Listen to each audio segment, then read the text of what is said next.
Hello and welcome back to Let's Play Jane's Fighters Anthology as we continue with the Baltic aircraft showcases. Today we will be doing the Eurofighter Typhoon, so let's rig up a scenario here.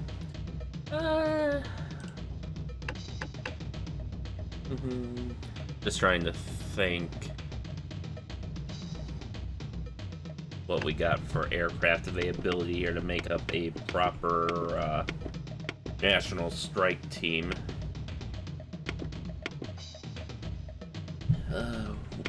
We have just the Tornado. Okay, so they only have the interdictor variant of the Tornado, not the interceptor variant, which is a little unfortunate.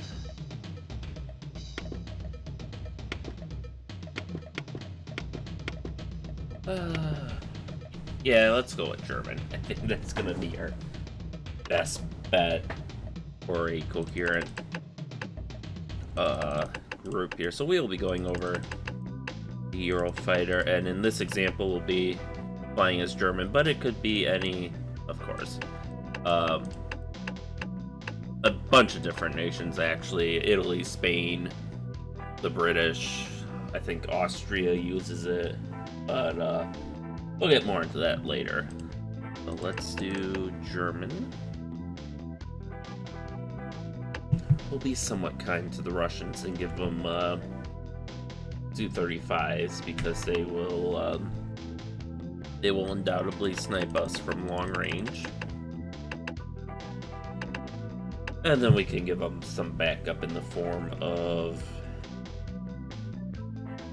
MiG-29 Fulcrums and MiG-23 Fluggers.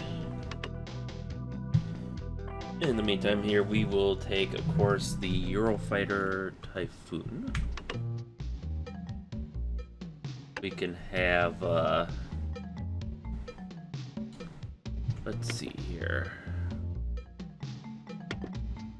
The F-4 Phantom, because it was used by,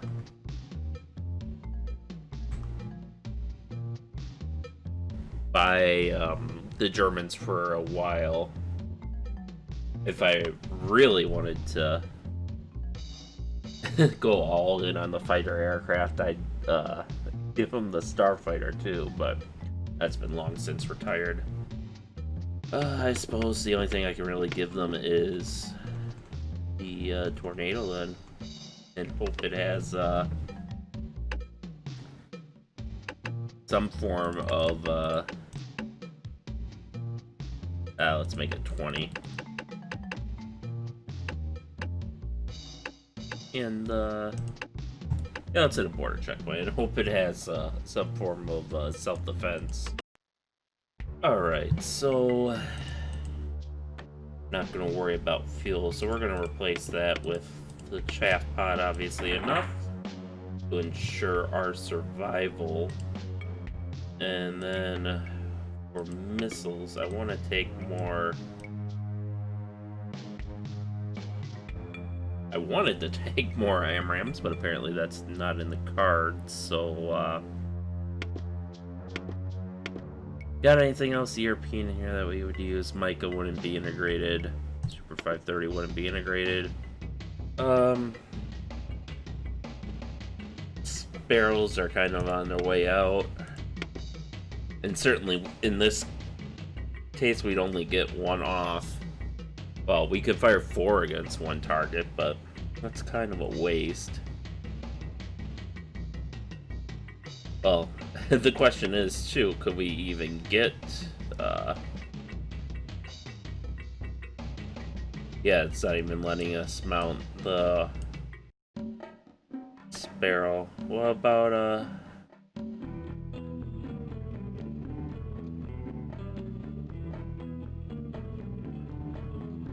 yeah, we can't even mount jamming pods, so I guess those are just, what, restricted to air-ground ordnance?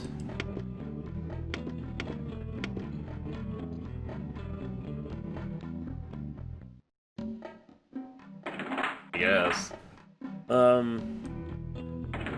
Okay, so that gives us 2 hard points. This gives us 4.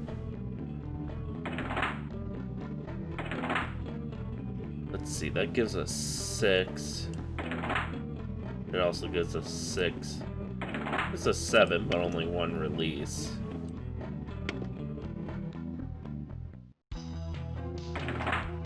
That gives us 4. That gives us 2. Probably do something like that. And then, oh, wrong, that's the Russian. Let's get the,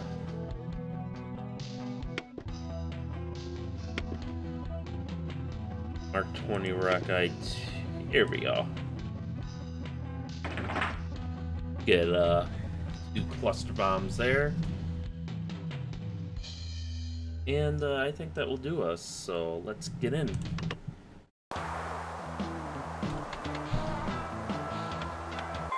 Alright, quasi-stealth isn't gonna work. Yeah, they're... Wow. They're, shit. I accidentally hit that. Yeah, they're just kind of, oh, it looks like it did go towards the target, though.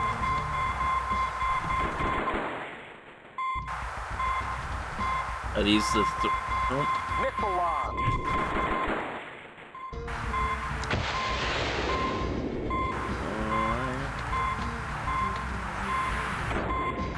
Missile launch. And I suppose. Yep, there's our first thing of chaff. There we go. Looks like our wingmen are getting some kills here. Missile launch.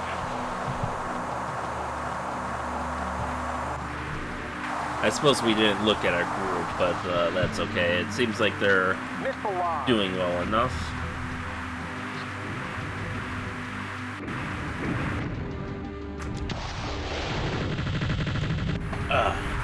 Damn it. We're not gonna... Holy cow, look at all those... I guess those are the German Phantoms coming in.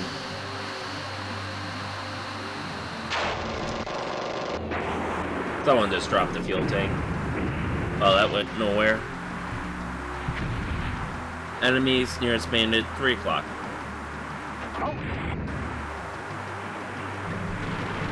Oh, there he is. One of our wingmen got hit. I don't know by what.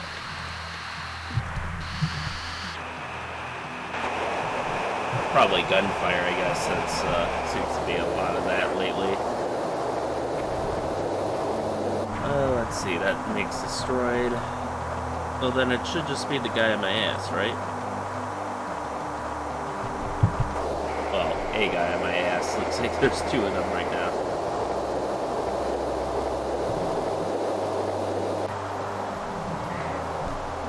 Let's roll into them. There we go. Ow! There is still a guy on my ass.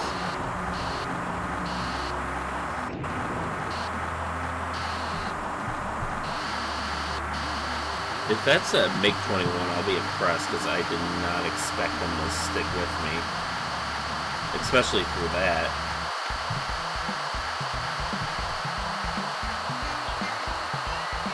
There's a MiG-23 here. We can go for him. Let's just check our rear, make sure that's clear.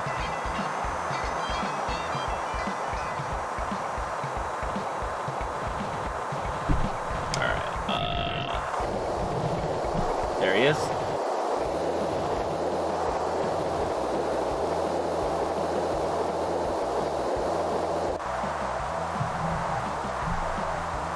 We can cut down on fuel consumption a little bit. I think they got it. Oh.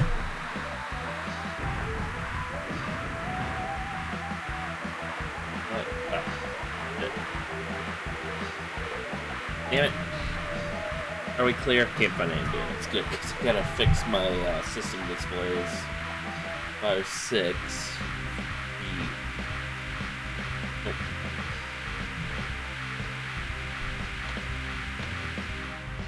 we are, there we go. Let's find that border checkpoint. Is that it there?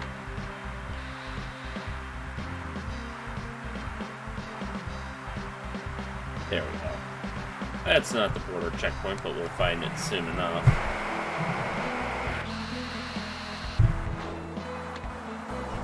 There we go. About 20 miles this way. Bike kind of dragged us away from it a little bit, I think. There we go. We got our 3 packs of 500-pound bombs readied up.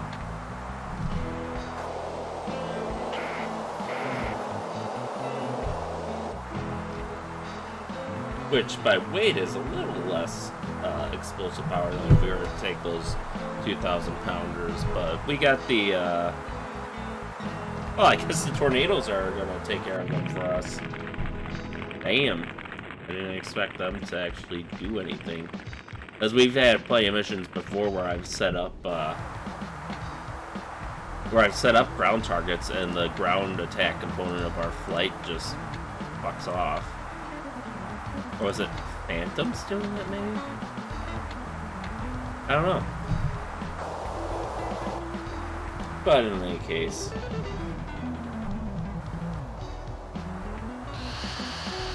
let's assume the position here. First off, we'll target the bunkers with the 500-pounders. Then we'll go in with cluster bombs and try to get the rest.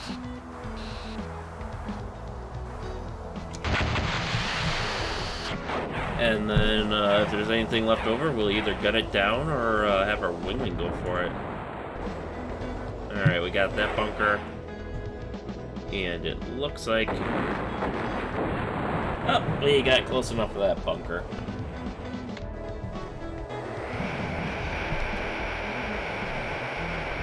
Looks like there are a number of vehicles down there, so we're going to drop 1 cluster munition there. Oh, that's not what I want. And drop another one there. And hopefully the tanks don't shoot us.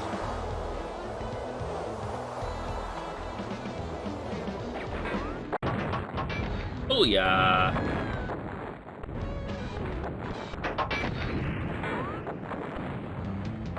Looks like that did not take out the tanks. It's possible, I'm not too familiar with my repertoire of,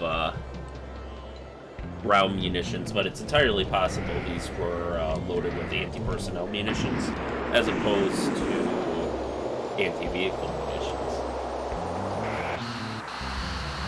Well, that's something I'll have to look up later. Yeah, it didn't really do a lot of damage to them. So we'll stick our wingmen on those, and we can gun down these storage units, because those were pretty badly damaged. There goes the first. The second, and that's all of our mission objectives, but of course we don't leave anything half done, so we can destroy these Russian trucks as well. We only got that one half done. And it looks like those were T-90s, so they may have also contributed to the ineffectiveness of our munitions there. Alright, there goes the truck. And looks like we're not picking up any more targets that are lock-onable. So we'll have our wingmen immediately bug out before they complain about fuel. And we'll bug out ourselves. Looks like Daugavpils is going to be the base we return to. So it looks like it's a base many of our allies return to. So while we head that way, let me bring up my fact file on the Eurofighter, and we can start going over its history a bit. So, for those not necessarily in the know, the Eurofighter Typhoon, also known as the Eurofighter 2000, is a twin-engine counter-delta wing multi-role fighter. Now, originally it was designed purely as an air superiority fighter. Think of a cheaper, less complex F-22. But it ended up mutating over the years into a multi-role fighter more akin to something like the Strike Eagle or the Super Hornet. And it's actually manufactured by a consortium of different companies. They all pooled together into this, joint ownership venture, or whatever they call it. It's so the company technically responsible is Eurofighter Jagdflugzeug GmbH, which GmbH is like some sort of German term for a company, just like we have like limited liability corporations, LLC, and then just those different type of things. That's kind of like one of their different types of things. And it's also managed through the NATO Eurofighter and Tornado Management Agency, which also serves as its prime customer, as most countries will buy the Eurofighter through that agency. Now, the consortium companies I mentioned earlier that have a stake in the project include Airbus, BAE Systems, and Leonardo, that are the big ones, but numerous smaller companies also have a stake in it. The aircraft effectively began development in 1983 with the Future European Fighter Aircraft Program, which was a multinational collaboration between the UK, Germany, France, Italy, and Spain. And we talked about this a bit during the Raphael showcase, but eventually France left it and took their technology with them to develop the Raphael. But they eventually made a demonstrator, the British Aerospace EAP, which first flew on August of 1986, and the prototype of the finalized Eurofighter, at least in its first iteration, flew on March 27, 1994. They also adopted the Typhoon name in September of 1998 as they were signing the first production contracts. Now, the Cold War ending, like many other, just like any other program, the Cold War ending resulted in kind of a shortage of money and interest in the project. So, later stages of the project were projects were hampered by that, just like the various American projects. I mean, look at the F-35 or the F-22, or the Navy just deciding they didn't need a fleet defense fighter anymore.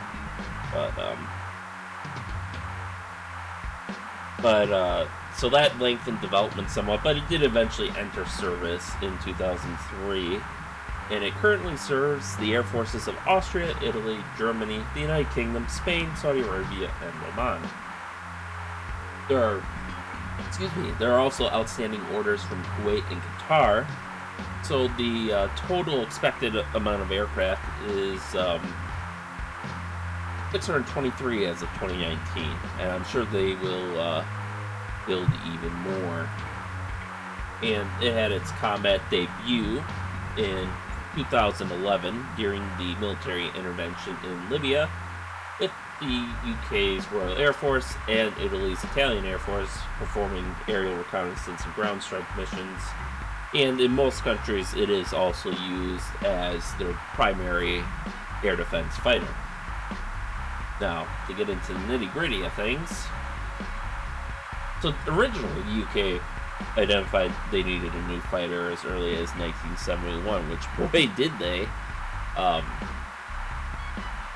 To be fair, the Phantom was serving them well, but they retired, I believe, most of those with the retirement of their fixed-wing carrier, their conventional carriers. I don't know if the Royal Air Force operated the Phantom. I think they did, but those were eventually supplanted by the Tornado Interceptor. The air defense variant of the Tornado, I should call it more specifically. And so they came up with their own design, which they called the P-96, and it would have met the requirements, but I guess it was more or less a clone of, like a natively developed clone of the Hornet. So, but the disadvantage is, unlike the Hornet, it didn't really have any room for growth, and so they wouldn't really get many exports, especially since the Hornet was in a more advanced stage of development at the time. So, West Germany at the time had a requirement for a new fighter around 1979.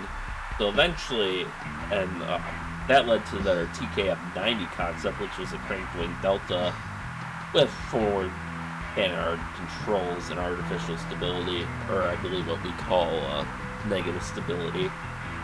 And British aerospace designers didn't like some of the features, like thrust vectoring nozzles and trailing edge controls. Eventually, it was agreed that Britain and the UK and Germany would cooperate in the development of a new fighter. So now you got two nations, so more resources. They can make a more expensive aircraft that they can export and both share the wealth. So, 1979, jumping a little ahead of myself here, Messerschmitt Böckel Brom and British Aerospace presented the formal proposal for their European Collaborative Fighter, or the European Combat Fighter. And in October 1979, Dassault joined the team, representing France, so it then became known as the European Combat Aircraft. And this is when the Eurofighter name was first attached to the project, as it was a nice shortening of European Combat Fighter, or European Collaborative Fighter.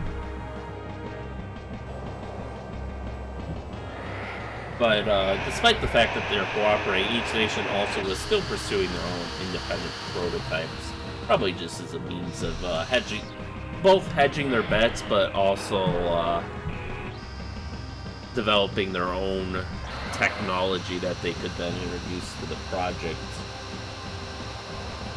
So the UK ended up producing the P-106 single-engine lightweight fighter, which superficially resembled the Gripen, and the P-110, which was a single-engine fighter, or twin-engine fighter more akin to the Eurofighter.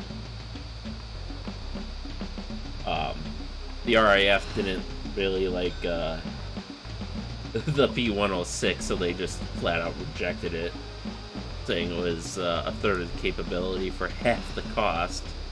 I guess they weren't a big fan of having both quality and quantity components, which I'm generally a fan of for various reasons.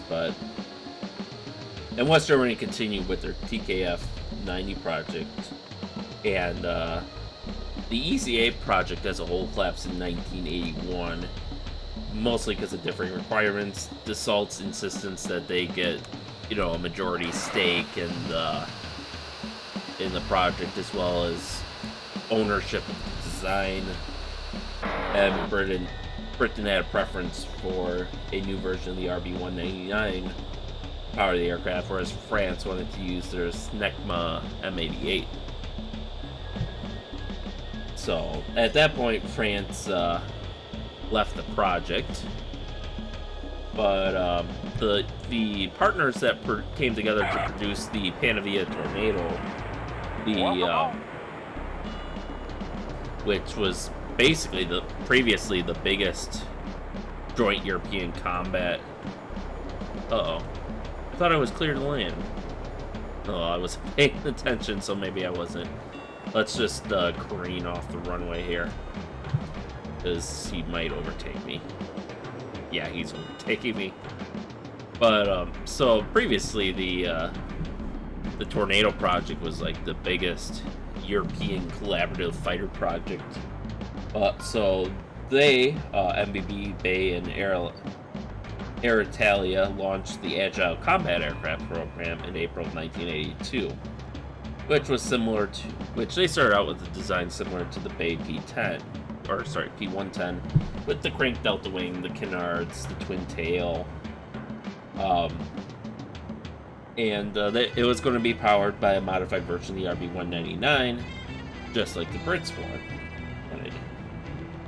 But the German and Italian governments ended up withdrawing their funding, so the UK ended up, to keep the project going, ended up agreeing to provide 50% of the costs as long as their industry partners footed the remaining 50%. MBB and Air Alita signed up with that deal with the aim of producing 2 aircraft, one at Wharton and one by MBB.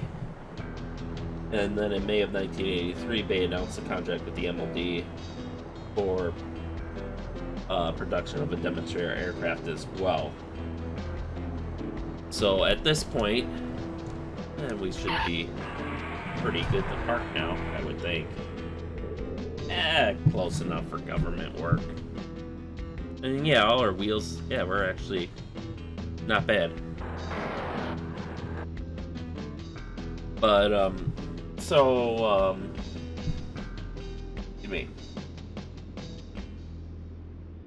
So in 1983, after all these agreements started coming through,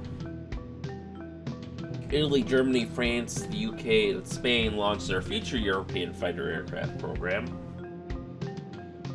This was a separate program that was supposed to have short takeoff and landing capabilities, as well as BVR engagement capabilities.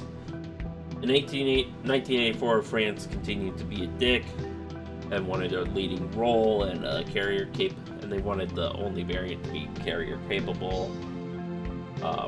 So Italy, West Germany, and the UK decided fuck this shit, and they went and established a different European fighter aircraft program. And in Turin, in August 1985, West Germany, the UK, and Italy agreed to go ahead with their Eurofighter program, while France and Spain decided not to proceed as members of the project. But Spain eventually rejoined the program despite pressure from France to stick with the Raphael program. And that happened in September of '85. And then France officially withdrew because they were still pretending they were in their own European project, but they officially withdrew after that to start their project with the Dassault Raphael. So by 1986, the program had already cost 180 million pounds, and this cost was supposed to be equally shared by government and industry, but the West German and Italian governments wavered on the agreement, and so the 3 main industrial partners had to provide 100 million pounds to keep the program from ending. And in April 1986, the Bay technology demonstrator was rolled out of their facility at Wharton, and was also partially funded by MBB, Bay, and Air Alita because of the aforementioned wavering by the governments. European governments tend to be really hard sellers on actually spending money on defense sometimes. But, anyways, as I mentioned earlier in the beginning, that flew in August of 1986, and they used data from that demonstrator prototype for the next 5 years to refine what eventually would become Eurofighter Typhoon. And they initially were going to produce 250 aircraft for the UK, 250 for Germany, 165 for Italy, and 100 for Spain. And the production work was to be divided amongst the country's industries in proportion to their projected procurement.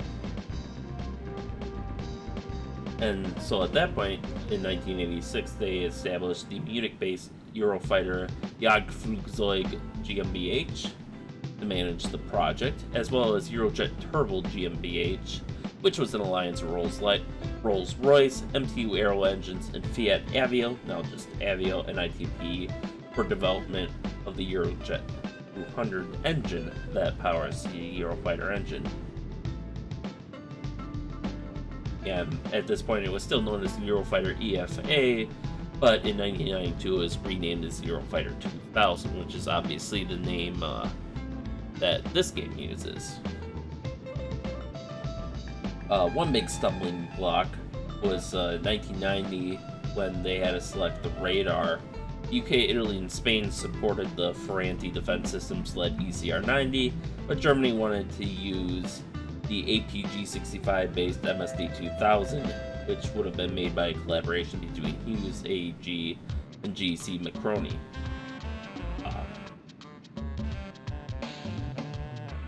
So they ended up kind of compromising, and they assured West Germany that the British government would approve the project and allow the GEC subsidiary Macroni Electronic Systems to acquire for anti-defense systems from its parent, which was in financial and legal difficulties.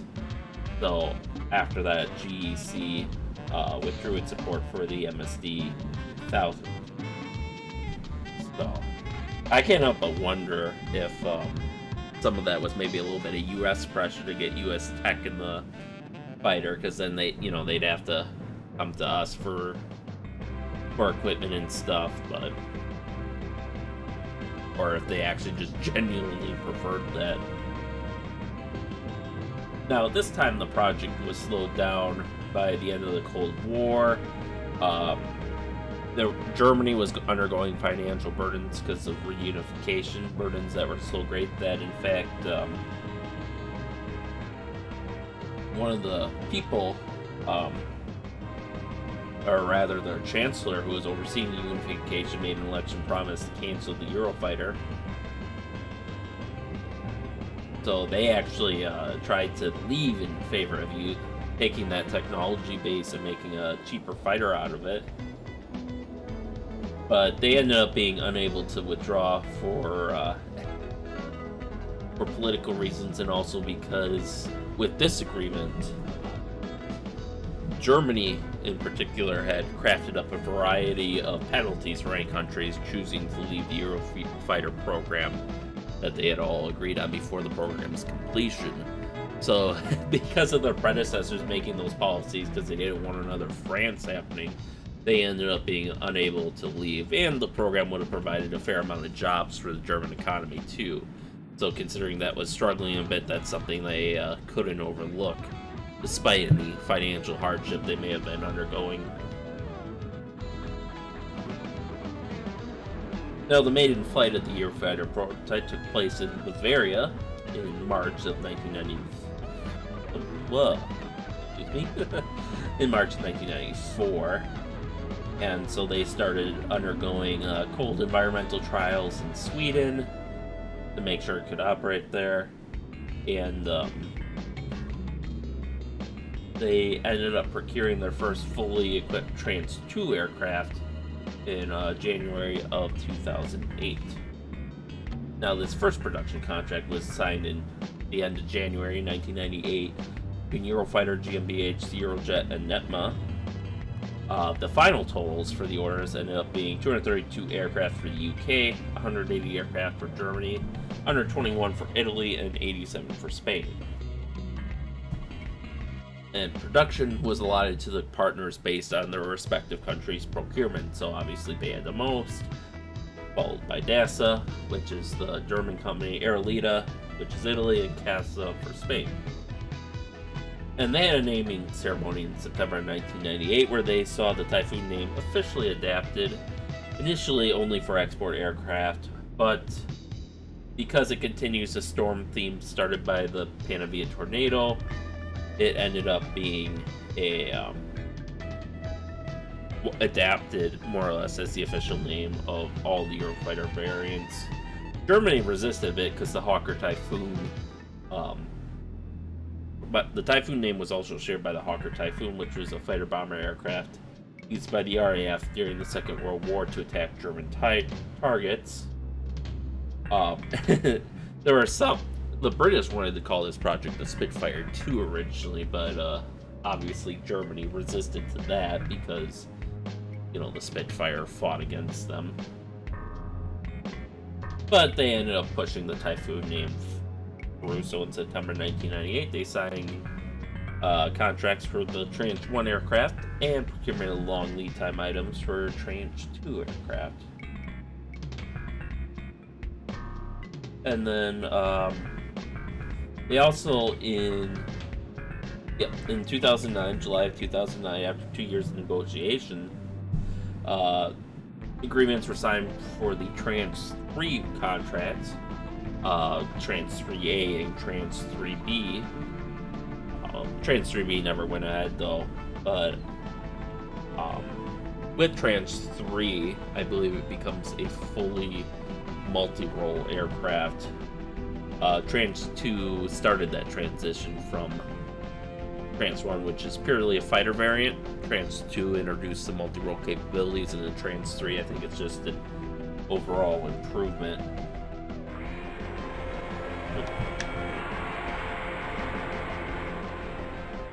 Accidentally hit my throttle there. Let me move my joystick up so I don't keep doing that, because I know that happened last time when I was talking about the Gripen. But in any case, Austria currently has the sort by tranches. Austria has 15 Trans 1, Germany has 33 Trans 1, 79 Trans 2s, and 31 Trans 3As, for a total of 143. Italy has 28 Trans 1s, 47 Trans 2s, and 21 Trans 3As, for a total of 96. So they came in under their original order for 121 by a fair bit. Kuwait has recently ordered 28 Trans 3As, and Oman has recently ordered 12 Trans 3As as well. Saudi Arabia originally ordered 48 Trans 2s, but they've now thrown in an order for 24 Trans 3As, bringing their total to 72.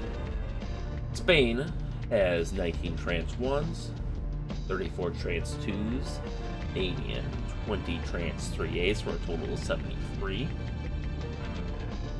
UK has 53 Trans 1s, 67 Trans 2s, and 40 Trans 3As, for a total of 160. And then Qatar has also ordered 24 Trans 3As. That brings the total of 148 Trans 1 aircraft, 275 Trans 2 aircraft, and 200 Trans 3A aircraft, for a total of 623 Typhoons currently. And I think part of the reason that we see those declines is a typical government, oh, it's too expensive, so let's cut our order. Well, our order is more expensive now. Kind of bullshit. Because, you gotta spread the research costs out amongst your serial production units. The less you order, the more expensive each unit's going to be. But that fact always seems to escape politicians. But in 1985, the estimated cost of 250 UK aircraft was £7 billion. By 1997, that had ballooned to £17 billion. By 2003, £20 billion. Excuse me. And after 2003, the MLD just stopped just refused to release any updates on cost estimates on the grounds of commercial sensitivity. But their National Audit Office in 2011 released an estimate that stated that their Eurofighter program had cost them £22.9 billion just for development, production, upgrade, assessment, and that the total program costs would eventually reach £37 billion. And for Americans, that's something like, I want to say it's something like $80 billion, give or take, which actually not that bad. Maybe it's a little high for the numbers they procured, but... So Germany was estimating a system cost at 120 million euros that it said was a perpetual increase back in 2007. And so when they ordered 31 of the Trans 3As for 2.8 billion euros, that led to that factors out to a system cost of about 90 million euros per aircraft, which is actually more expensive than the F-35 that gets panned so often around these parts. But that's another discussion. I think it's about on par with maybe Super Hornet or one of the new Strike Eagle variants that are coming up with the F-15X, they're calling it, I think. So, one interesting thing, though, is that in March of 2009, a Eurofighter Typhoon fired an AMRAAM while its radar was in passive mode for the first time, with the necessary target data being acquired by a radar of a second Eurofighter Typhoon and transmitted using their multifunctional information distribution system. So this basically allows you to kind of snipe at enemies using the spotter shooter concept, where you can have one aircraft electronically active and providing target information to a second aircraft, which can remain hidden. And that's actually kind of fueled the U.S. Air Force's strategy for since they cut their production numbers of Raptors so low that were originally supposed to replace all the F-15Cs. Their strategy right now basically involves using the Raptors as spotters because of their stealth technology that lets them get in close and use their sensors whilst being somewhat undetected because of their ASA technology, and then having F-15s in back with long-range missiles that can act as the shooters. So, the Eurofighter has also undergone numerous upgrades too throughout its service, mainly the big tranches. Like I mentioned, Tranche 1 was the original air superiority variant. Tranche 2 had added in air-to-ground capability, and Tranche 3 is just kind of a all-around update. And each country has also kind of implemented their own technology too, like the UK is using the Meteor from MBDA as their long-range missile, and that's actually kind of becoming the standard now that France, Germany, Spain, and Sweden have all joined in on the British for the Meteor. So that's going to be the primary missile now for the Typhoon, the Raphael, and the Gripen. They've also used the MBDA Storm Shadow cruise missile, and I believe, some of the earlier, I think the German variants use their Iris-T missile, potentially. I have to verify that, but I would imagine they do. Whilst the German, or the British ones probably use the ASRAAM, Advanced Short-Range Air-to-Air missile that they developed. Which I believe they're in the process of starting a project to replace that now too. But so each country kind of has their own little quirks. They use their own helmet-mounted systems that they develop. And Eurojet is also investigating the possibility of adding in thrust vector control to their engine nozzles to improve maneuverability. And BAE is looking at adding conformal fuel tanks to future aircraft.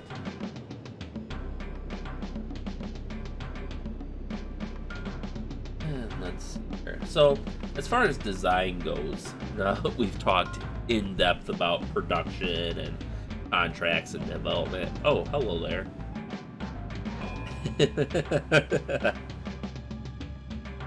That's a fine twin engines you got there, sir.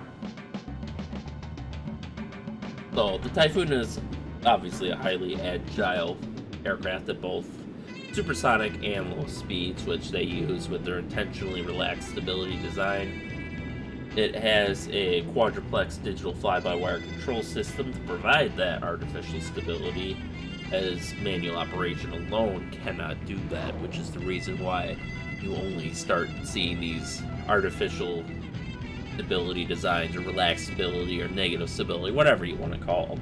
They only started popping up once you had computer-assisted flight control, because otherwise the pilot would be so distracted trying to maintain stable flight that would make dogfighting or doing anything really extremely difficult.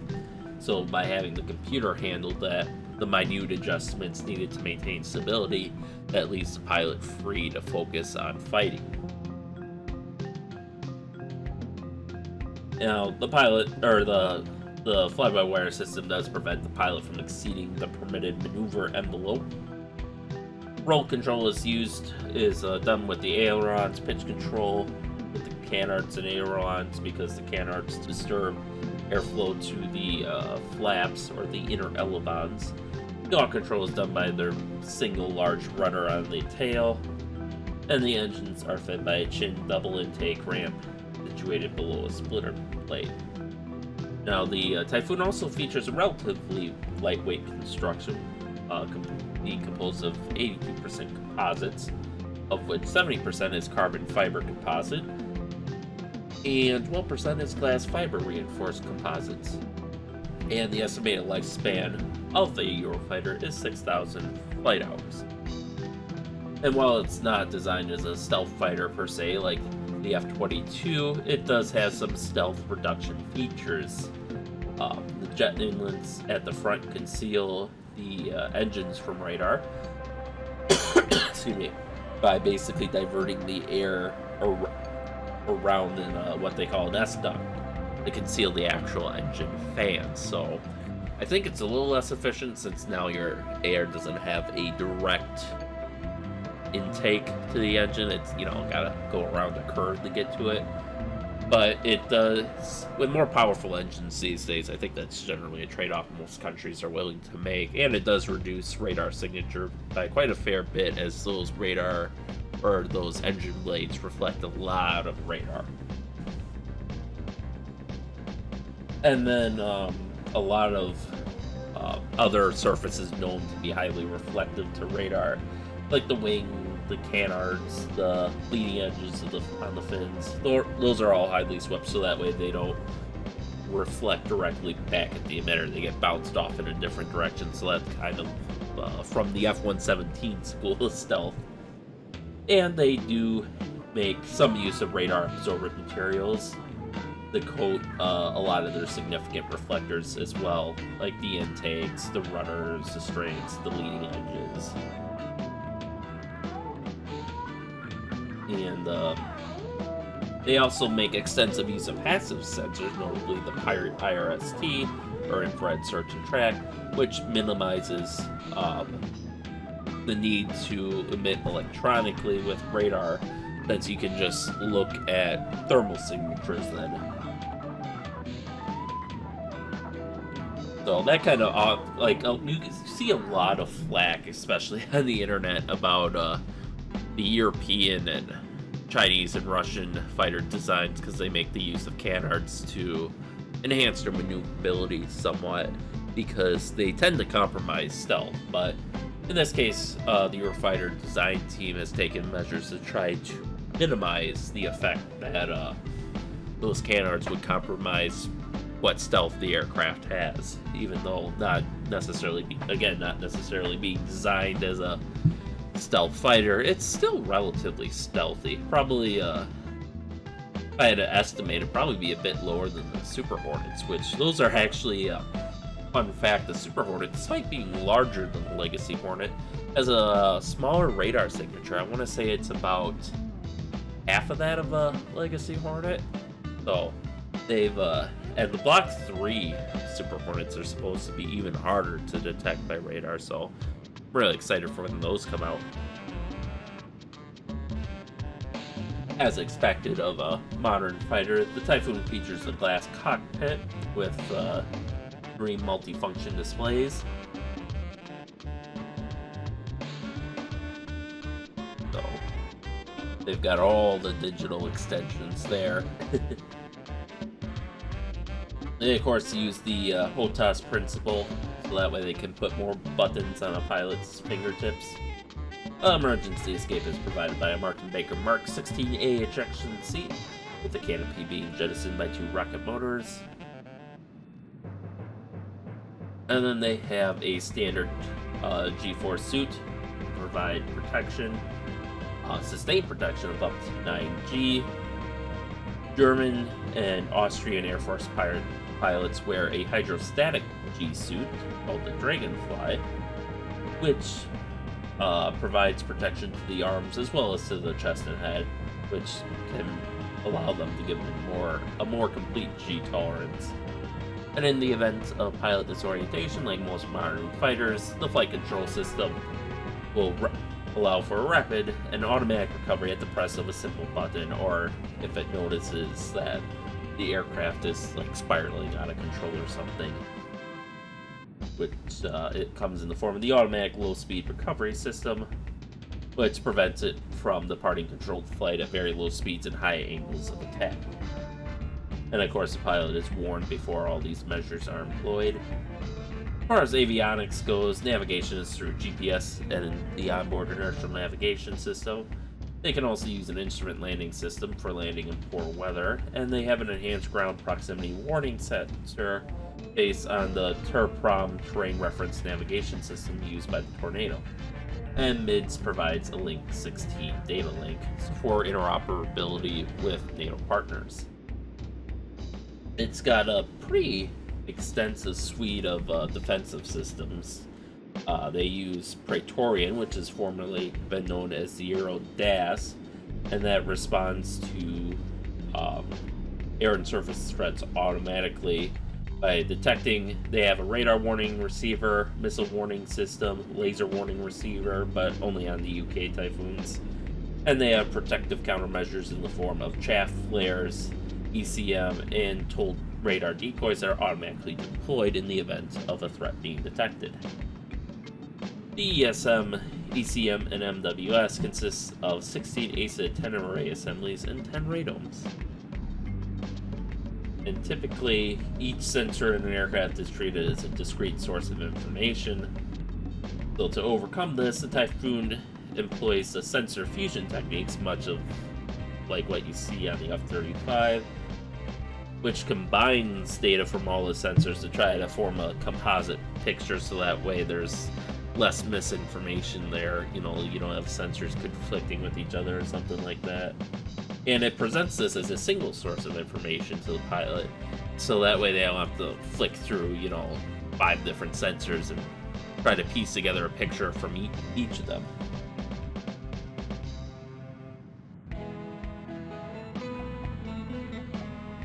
And actually, in 2017, Eurofighter Typhoon demonstrated interoperability with the F-35B using its multifunction advanced data link, MADL, in a 2-week trial known as Babelfish 3 in the Mojave Desert. And basically what they did was they translated Link 16 messages, which Link 16 is an open format. Like, you can encode it and encrypt it and such, but when it transmits, it's not transmitting in a stealthy way. And that's been a kind of a hindrance for a lot of stealth aircraft, because they have more stealth-oriented data links that take more care in making sure that the data transmission doesn't give away their position. And as such, legacy aircraft generally aren't equipped with that technology, so that's kind of provided a hindrance to the point where the Air Force actually took some Learjet-type aircraft and made a communications node for them, so that way they could send and receive data on the stealth data links to the stealth aircraft, and then send and receive that data to legacy aircraft on standard Link 16 data links. And this works kind of the same way, where the aircraft can convert the information from one format to another, so that way they can stay stealthy but still communicate. As far as the radar that is used by the Eurofighter, originally they were equipped with the Euroradar Captor, which was a mechanical multimode pulse Doppler radar. Excuse me. And it had an automatic emissions controls function to reduce their emissions, to kind of keep them a little bit stealthier. And it had 3 channels, one for classification of jammers and for jamming suppression, as well as your standard track and scan functions. And eventually that was evolved into the Captor E radar, which is an ACID derivative of the original Captor radar, which was introduced with the Tranche 2 systems, I believe. And that is now kind of the standards, and it's being backfitted to some of the older Eurofighters as well. The Pirate infrared search and track system, the Pirate name comes from passive infrared airborne track equipment, is also a primary sensor of the Eurofighter, starting with Trans 1 Block 5, and this is basically an integrated FLIR pod or IRST pod, which allows them passive targeting capabilities, which is useful against stealth aircraft in particular is what people know IRST for, but also against, other air and ground targets too, which enables the use of weapons that need an IR designation, designated target, like some of the Maverick variants, for example. And it can actually track up to 200 targets simultaneously, which is pretty impressive.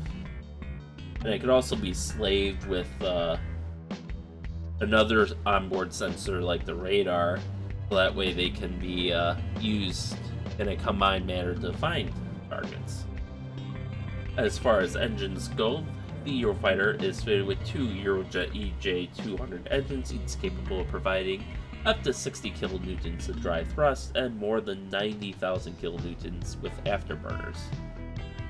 Using the war setting, dry thrust increases by 58% to 69 kilonewtons per engine, and afterburners by 5% to 95 kilonewtons per engine.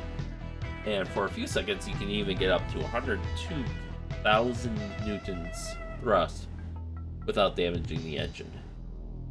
So this was a collaboration between 4 of the leading European engine companies, and the goal was to get, high thrust, high fuel efficiency, as well as advanced health monitoring technologies to help with maintenance, as well as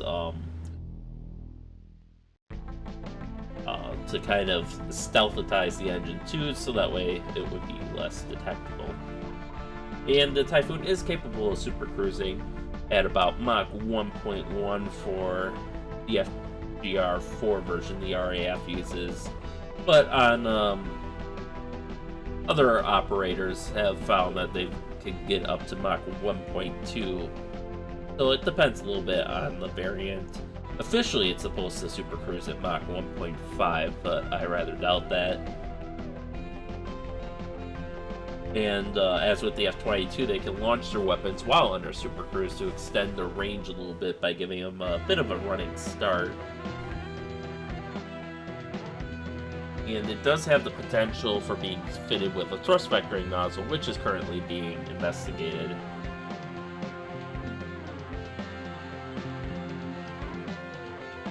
And a lot of people have tried to discuss the combat performance against the F-22, the F-35, the Raphael, but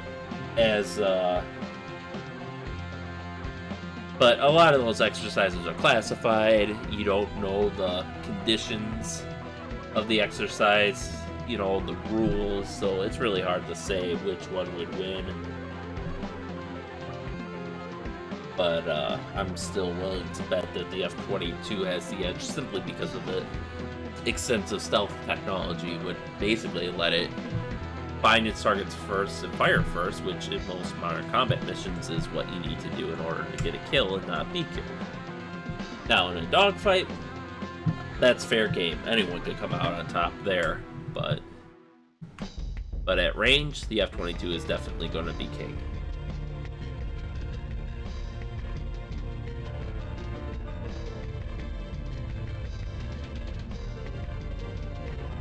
Now, as far as armament, originally the Trans 1 variants again had only air-to-air support, but Trans 2 and later have air-to-ground support. And they can use a wide variety of weapons, as they basically have to use the weapons of all the partner nations. So that includes Amrium, Sidewinders, Iris-T, ASRAM, Meteor, Paveway 2, Lightning Designator pods. GBU-10s, Paveway 2s, Paveway GV-16, Paveway 2s, Paveway 4s, Storm Shadow missiles, KEPD-350 cruise missiles, Brimstone missiles, GBU-48. The only thing it doesn't really have yet is anti-ship capability, but that's being investigated with either. I've heard Storm Shadow could be modified with anti-ship capability. It could obviously be modified to carry harpoons, MBDA Marta, a Sea Brimstone, and the RBS-15, and all variants typically carried the Mauser BK 27mm cannon that was originally developed for the Tornado.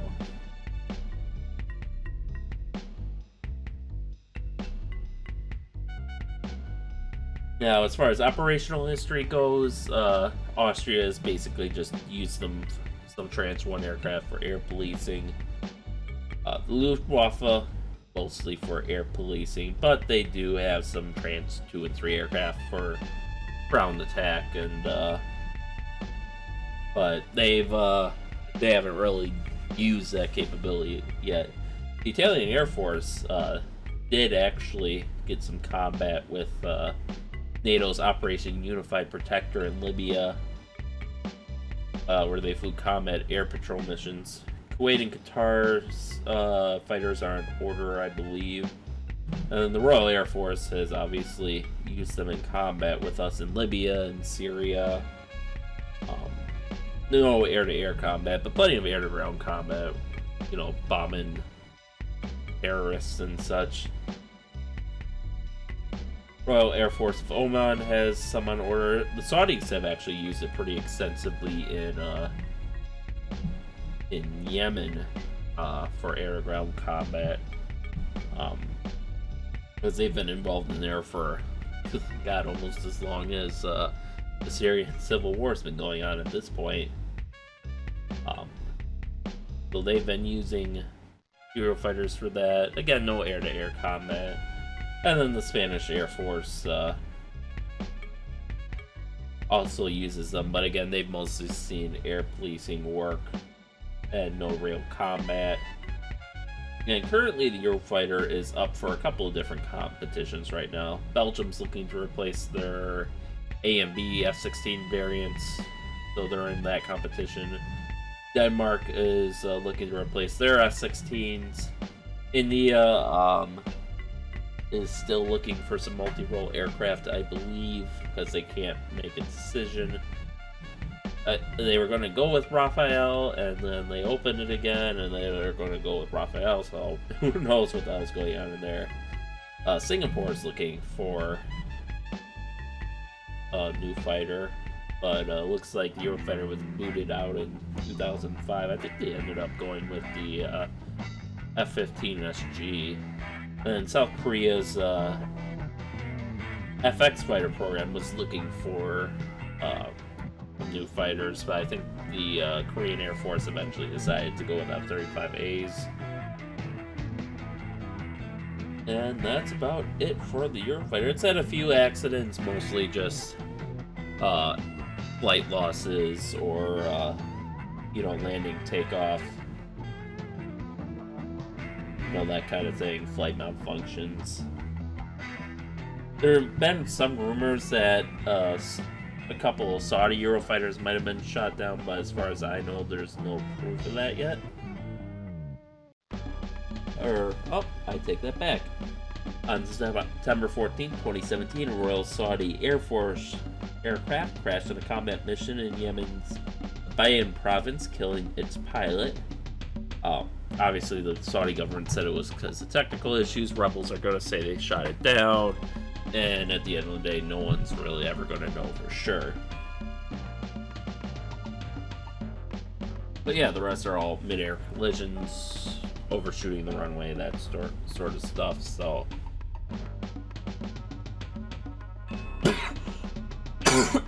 Excuse me. But, yeah, that about does it for the Eurofighter Typhoon. So let's head up to our debriefing now. Mission success. You've successfully completed this quick mission. We took 34% damage, but we're alive. Wow, that's actually a lot for a little bit of gunfire. We destroyed the 18 targets. Our first wingman is dead. The rest are fine, I think. We destroyed 8 trucks, 8 structures, and 7 others. Excuse me. Oh wow, none of our missiles hit. Looks like 3 failed. It's possible that other targets were just sniped from us, but 3 were spoofed, so those definitely weren't hitting anything. Our wingman looks like wingman 1 had 2 missiles hit, 1 fail, and 1 get spoofed. We had 23% hit percentage on our gun and a 75% hit percentage on our bombs. I'm wondering if maybe some of those Mark 82s counted as misses. We had 6 missile launches on us. We spoofed them all. Looks like our wingman got hit by 1. We got hit by a gun for 10% of, or rather, 10% of the gunfire directed at us hit for 69 points of damage, and 16% of the enemy's gunfire aimed at our wingman hit for 90 points of damage. So, and that is the long, lengthy talk on the Eurofighter Typhoon. So, next time I expect to be doing the Su-35, and after that, I'm not sure if there's any more aircraft that were in the Baltics campaign that I haven't covered already. So we might just be moving on to the rest of the single missions, but we'll deal with that later. So for now, thank you all for watching, and stay tuned for next time, and stay safe out there, and we'll see you then.